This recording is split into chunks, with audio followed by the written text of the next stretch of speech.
तद्धित प्रकरण के शैक्षिक अधिकार में अगला सूत्र है त्यबनेर ध्रुव इति वक्तव्यम। ध्रुव यानी नियत, नियत यानी सर्वकालवर्ती। वस्तु के वाच्य होने पर नेर यानी नी अव्यय से त्यप यानी त्यप प्रत्यय इति वक्तव्यम, ऐसा कहना चाहिए। तो यहाँ सर्वकालवर्ती कोई वस्तु यदि द्योतित होती हो या नियत अर्थ को व्यक्त करने वाली वस्तु वाच्य हो, तो ऐसे नी अव्यय से परे तद्धित संज्ञक त्यप प्रत्यय का विधान बताया गया है। जैसे नित्य शब्द है, नी अव्यय से त्यप प्रत्यय करने पर नित्य शब्द बनता है। नित्य में नी को यदि हम देखें तो नी प्रादि में पठित होने के कारण प्रादयः सूत्र से निपात संज्ञक है, और स्वरादि निपातम अव्ययम इस सूत्र से नी आदि की अव्यय संज्ञा होती है। अतः नी यहाँ अव्यय के रूप में पठित है। तो नित्यम शब्द का यदि हम लौकिक विग्रह देखें तो नियतम भव इति, अर्थात नियत के अर्थ में स्थित होने के कारण यहाँ नी अव्यय से तत्र भवः इस शैक्षिक अर्थ में त्यबनेर ध्रुव इति वक्तव्यम।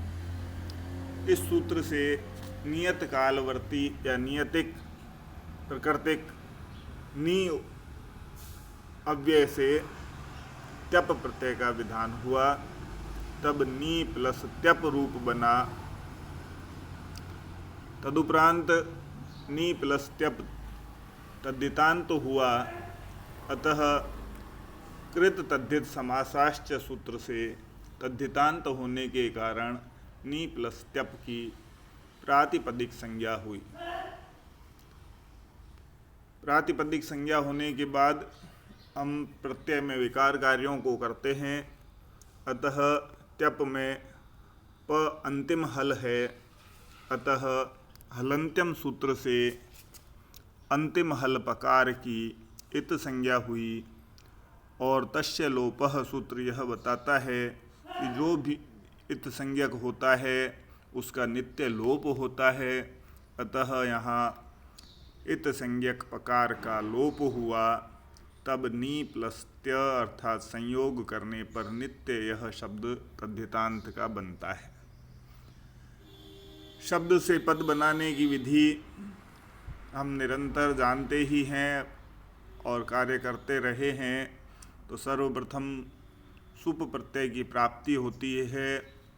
सुप प्रत्यय को प्राप्त करने के लिए जो सूत्र हमारे पास अवस्थित हैं उनमें सु औजस, अम औठशस, टाभ्याम भेस, गेभ्याम भ्यस, गसिभ्याम भ्यस, गस ओस आम, गी ओस सुप, यह 7 विभक्तियों का 21 प्रत्ययों वाला सुप प्रत्यय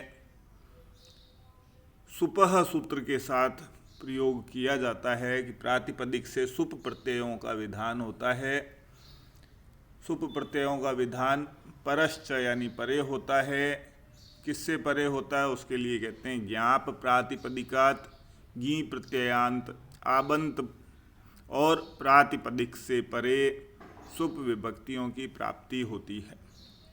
तो यहाँ प्रातिपदिक नित्य शब्द है, उससे परे सुप विभक्तियों की प्राप्ति हुई।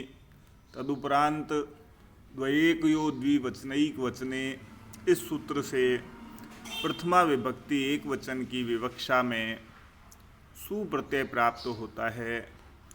नित्य प्लस सु रूप बनता है।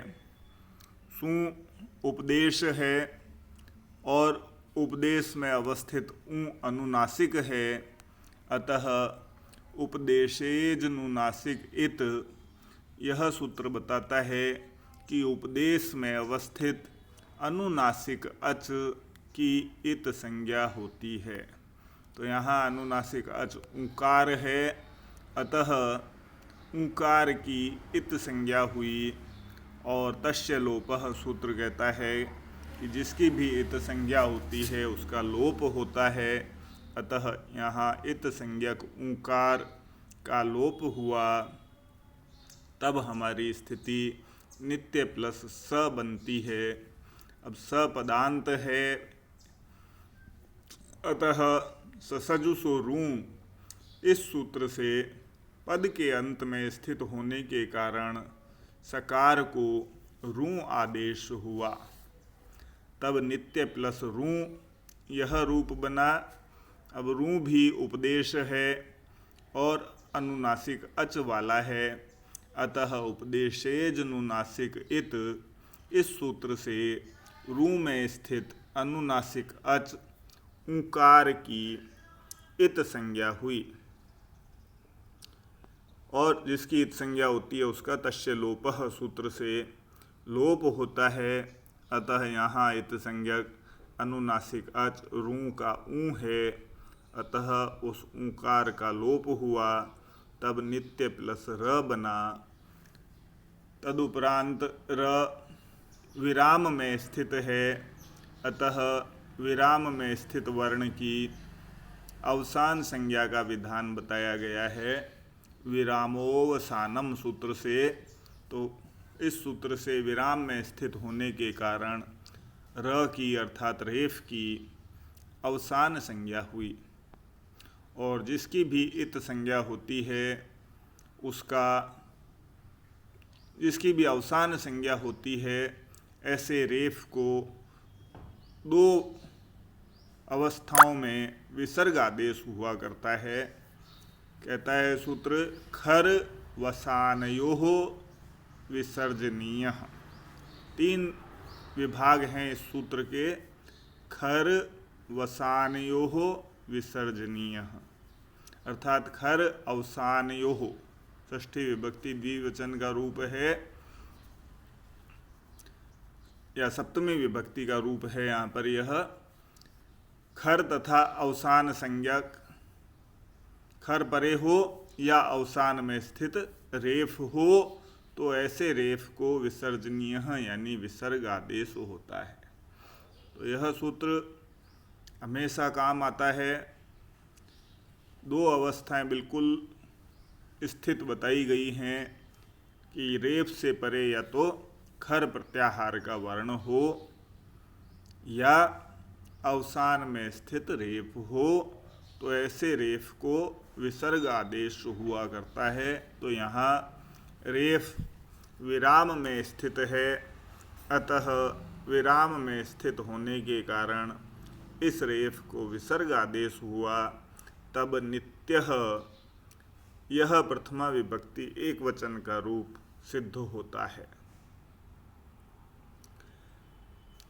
इतने सूत्रों के अर्थों का अवलोकन या अध्ययन करने के बाद तथा अनेकानेक उन सूत्रों के द्वारा सिद्ध किए गए शब्दों का अवलोकन करने के बाद निष्कर्ष रूप में हम तीन अवस्थाओं में किसी भी रूप सिद्धि को समझ सकते हैं। सर्वप्रथम किसी भी शब्द का लौकिक विग्रह किया जाता है। लौकिक विग्रह के आधार पर ही अलौकिक विग्रह का निर्माण होता है। फिर समस्त कार्य अलौकिक विग्रह के आधार पर ही किए जाते हैं। तो यह प्रथम अवस्था। द्वितीय अवस्था में विधायक सूत्रों का प्रयोग किया जाता है। विधायक सूत्र के द्वारा प्राप्त होने वाले प्रत्यय में किए जाने वाले विकार कार्यों को किया जाता है और उस प्रत्यय के कारण से मूल शब्द में यदि कोई कार्य किया जाना है तो वह किया जाता है।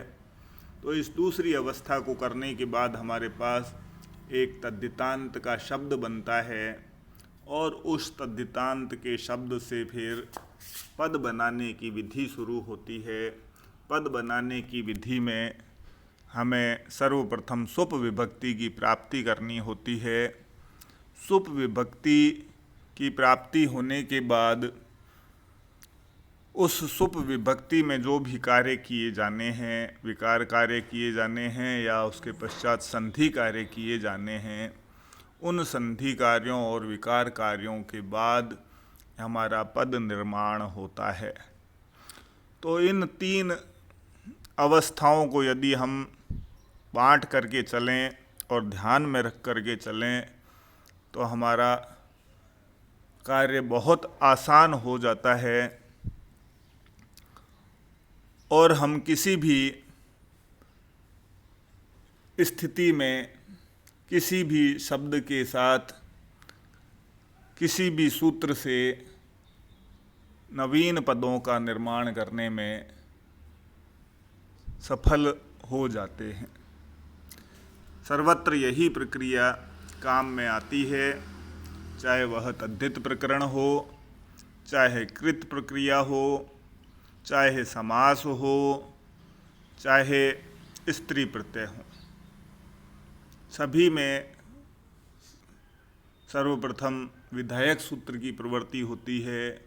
विधायक सूत्र के आधार पर प्रत्यय प्राप्त होकर के उसमें जो कार्य किए जाने हैं उन कार्यों को किया जाता है और तदुपरांत नवीन शब्द का निर्माण होता है और उसके बाद सुप विभक्ति प्राप्त होकर के नवीन पद का निर्माण होता है। धन्यवाद।